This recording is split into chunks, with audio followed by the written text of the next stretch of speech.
Assalamu alaikum and greetings. Here we are in our new video and our new task, which says determine identity of electromagnetic force over unit of length on conductor with current IP. So we need to determine electromagnetic force over unit of length. How will we do that? Simply calculate force and then divide it with the length, and we will get unit length on this conductor with current IP, which is placed close to two-wire conductor. So one wire, the second wire, which have the opposite directions of current as shown on the picture.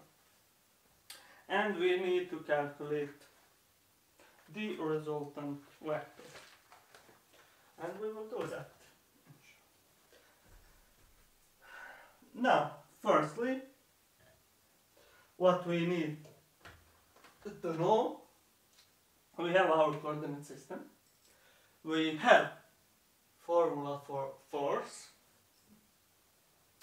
A very important thing is, and we can conclude it from test from before, that if V is constant through all the length of our conductor, B can be drawn in front of integral, so we only get integral of dl, which is L. So for that type of problems, we can use this formula.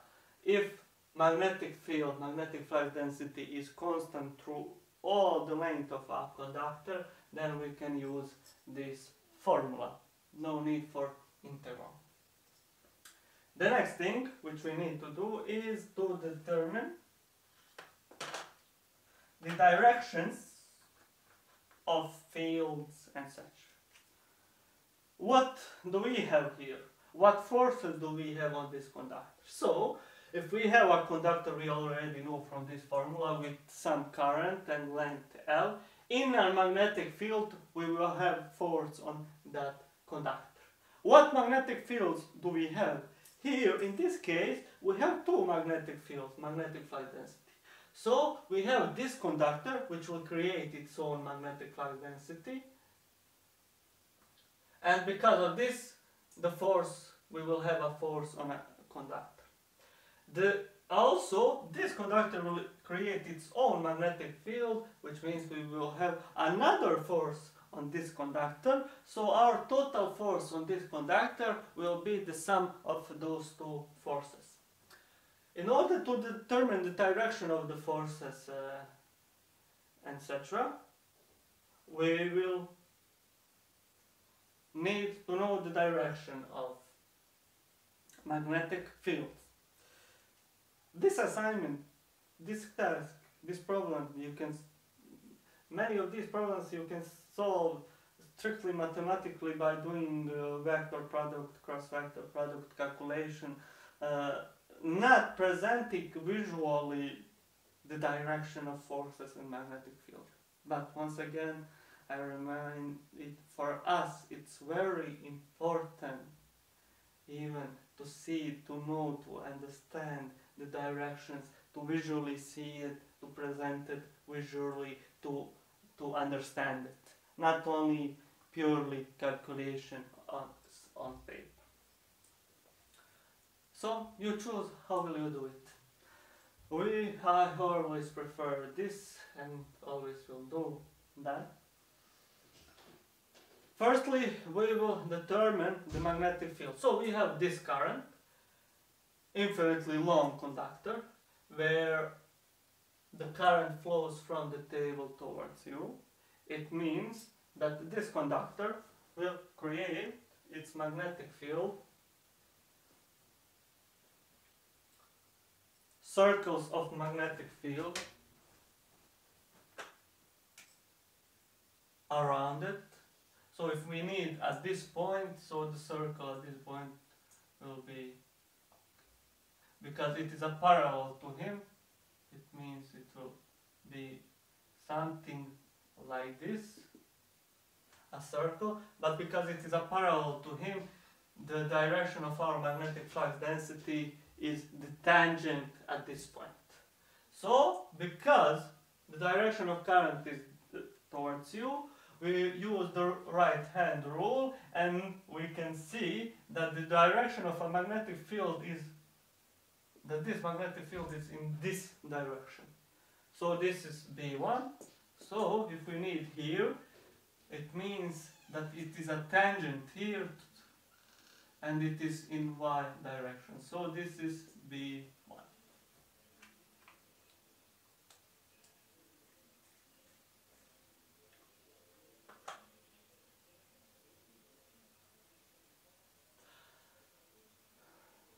Now, the second conductor is this. Also, this conductor will create its own magnetic field. But the difference here is that we don't need a magnetic field at this point. So it will create also at this point, it will be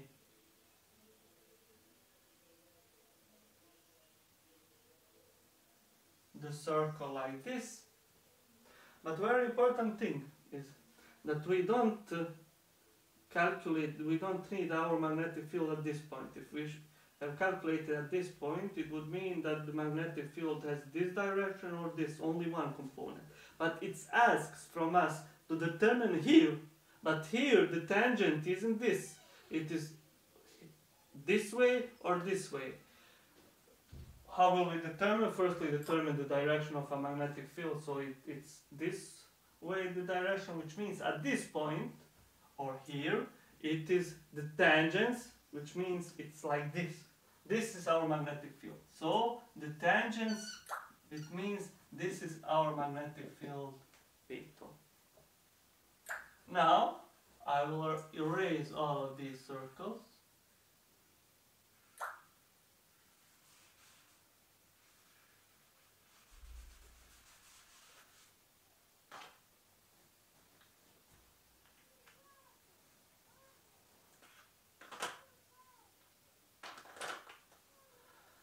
So now, when we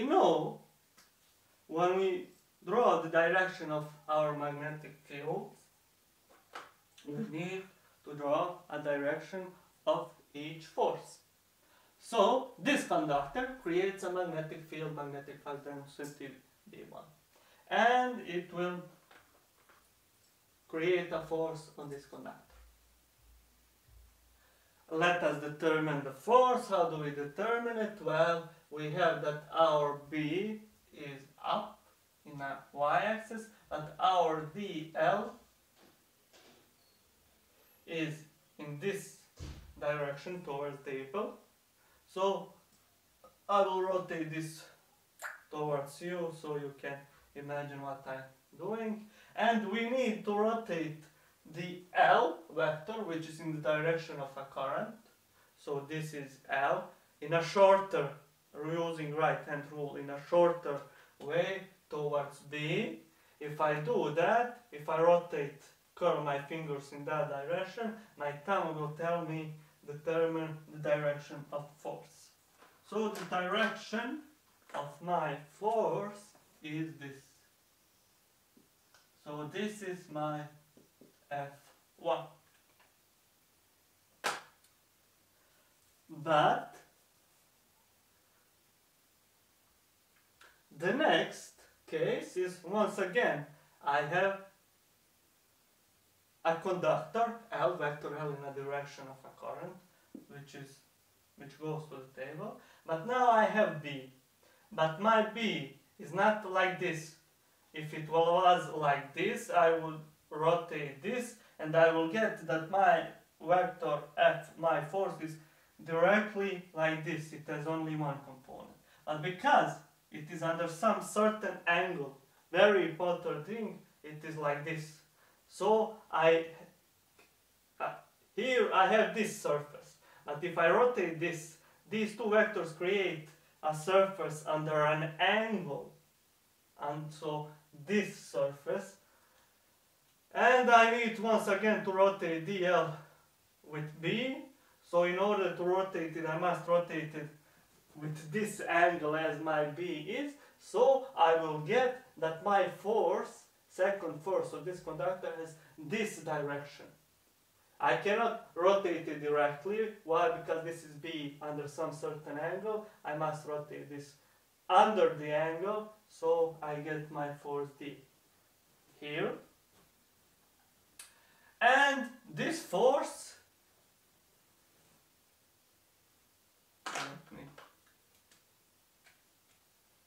so this is my force F2.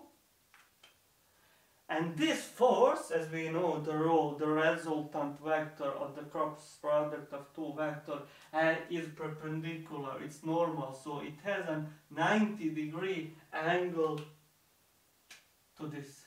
Actually, let's remember, this is the distance, B is a tangent, and we know that from the angle between this distance, normal distance, and tangent is always 90 degrees.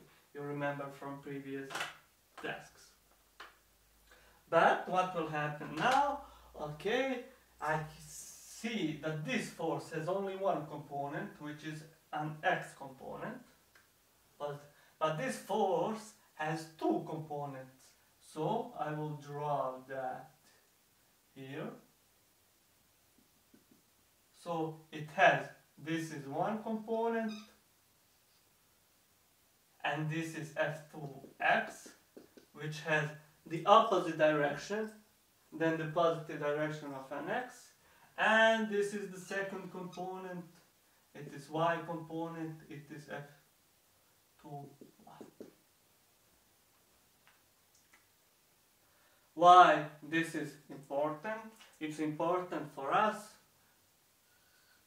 to find this angle. We will determine this angle F. Why? We will calculate now our forces, but we will get the density, amplitude of this force and amplitude of this force. And we will need to write it as a vector.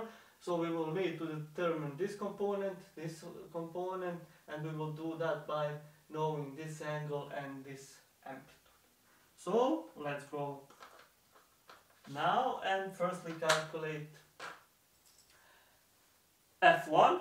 So our F1, if we need to calculate density, it will be this current through the conductor times the length of this conductor times the intensity of B1 times sine angle between L and B, between the current and the direction and B.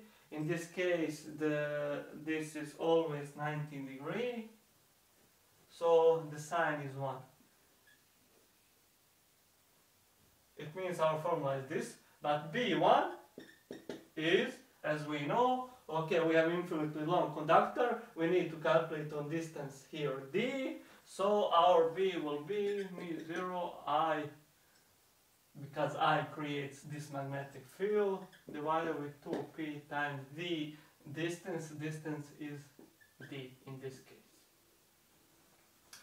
So our first vector, our first force is mu0 I times Ip divided with 2pd times its length, the length of this conductor.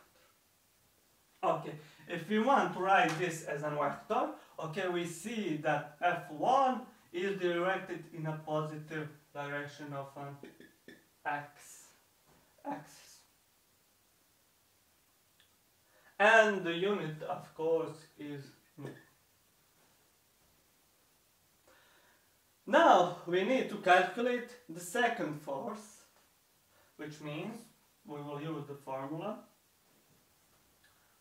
F2 equals, once again, the current through this conductor, we're calculating the force on this conductor, times its length, times magnetic field which creates this conductor, B2. But here, B2 is equal, once again, I have an infinitely long conductor, I need to calculate magnetic field at this point. It is mu0 I 2p times the distance. Now, The question is, what is the distance? The distance is not d. This is the distance. So from this conductor, this is the distance. We need to calculate this. We will write it as an R. Can we do it? Simple trigonometry. We have here right triangle with cathets DD, which means this is the hypotenuse. So our R is equal d square plus d square, which is this. So we will put that here in our formula, and we put it right back here. So F2 is equal, it will be me 0 I times I p 2p square root of 2d times F. But now this is identity of our vector 2, our force 2. So it is this length. It is a hypotenuse. We need to determine F2x and F2y, which means that F2x, how can we determine it? And F2y, well, simply using trigonometry.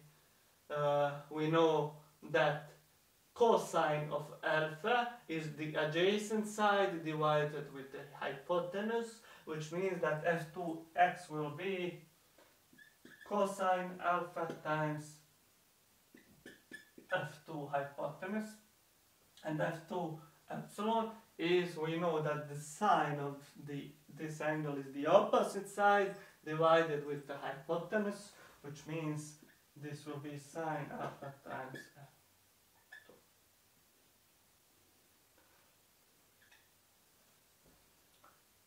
We are calculating one length. If we want to write this as a vector, okay, we see F2x, it has an opposite direction than positive x, which means it will be I unit vector, and this has an opposite direction than our positive y component, which means it is j.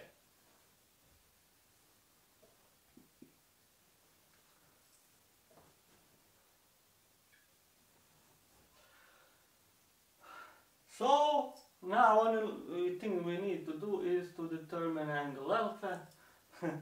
How do we do it? Okay, we have right triangle here. Cathets is size is hypotenuse, and you can use anyways any methods you know. But because we know this is right triangle, this is 90 degrees, both cathets are equal. The sum of our it means that this angle is also alpha, this is alpha. We know that the sum of all inner angles must be 180 degrees, which means this plus this is 180 degrees. So we get that this and this angle is, every angle is 45 degrees. So alpha is equal 45 degrees. And we get here this, that F2x, I will write it right away in a vector. Cosine alpha is cosine of 45 degrees, which is square root of 2 divided with 2, times the amplitude of force, which is this. So me 0 I times IP 2p square root of 2. So we can divide square root of 2 and square root of 2, and don't forget here, because we wrote here as a vector, don't forget on the right side also a unit vector I.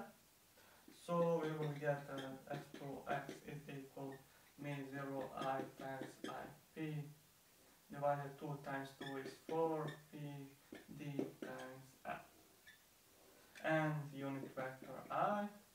The same way we get the y component, which is also me 0 I times IP 4pd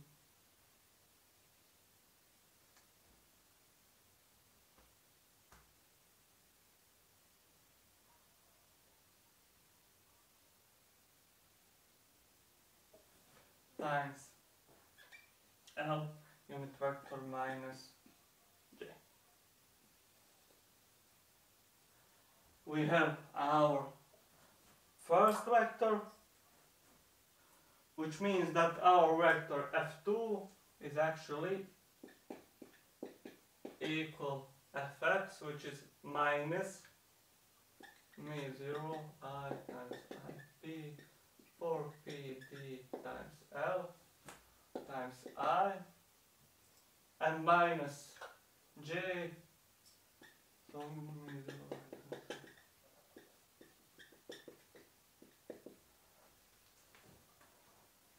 and our resultant vector is the sum of all of these vectors. So f is equal f1 plus f2. You write this plus this plus this. You can sum only with the same unit vector. So you will sum this, and the end result will be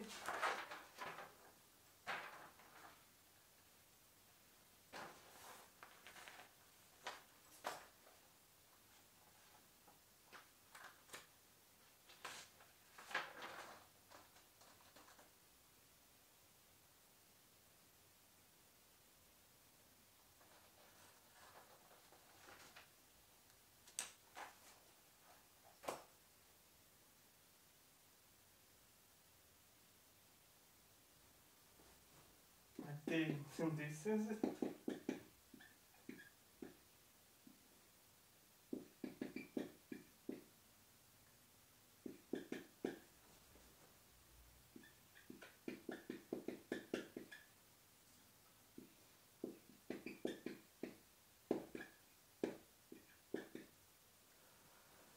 So, in order to determine the identity, this is an x component, this is f epsilon y component, so we have a positive x, negative